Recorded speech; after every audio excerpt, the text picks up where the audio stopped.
અમદાવાદમાં નયન હત્યાકાંડમાં કમિટીની રચના કરવામાં આવી। ડીઓએ 5 સભ્યોની કમિટીની રચના કરી। 5 સભ્યોની ટીમ 10 દિવસમાં રિપોર્ટ રજૂ કરશે।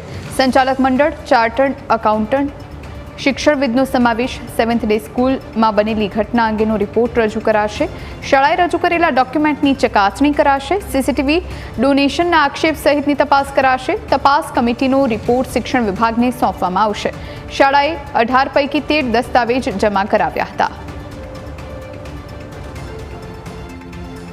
5 સભ્યોની કમિટી બનાવી છે, જેમાં અમારી કચેરીના શિક્ષણ નિરીક્ષક, એક સંચાલક શ્રી, એક શિક્ષણવિદ, એક સભ્ય સમાજના પ્રતિનિધિ, એમ કુલ મળીને 5 સભ્યો જે તેમના આરટી રૂલ્સ પ્રમાણે તેમજ તેમના ઓડિટથી લઈને શાળાને સામે જે કંઈ ફરિયાદો હતી તે પણ સાથે રાખીને, જેમ કે ડોનેશન બાબત હોય કે વધુ ફી લેવા બાબત હોય કે બીજી જે કંઈ બાબતો છે તેને ધ્યાને લઈ આમાં જે સભ્ય સમાજના પ્રતિનિધિ છે, સંચાલક છે, ઓડિટ માટે સીએ છે અને જે અમારા શિક્ષણ નિરીક્ષક છે, તેઓ આની તપાસ કરી અને રિપોર્ટ રજૂ કરે છે, જે રિપોર્ટ વડી કચેરી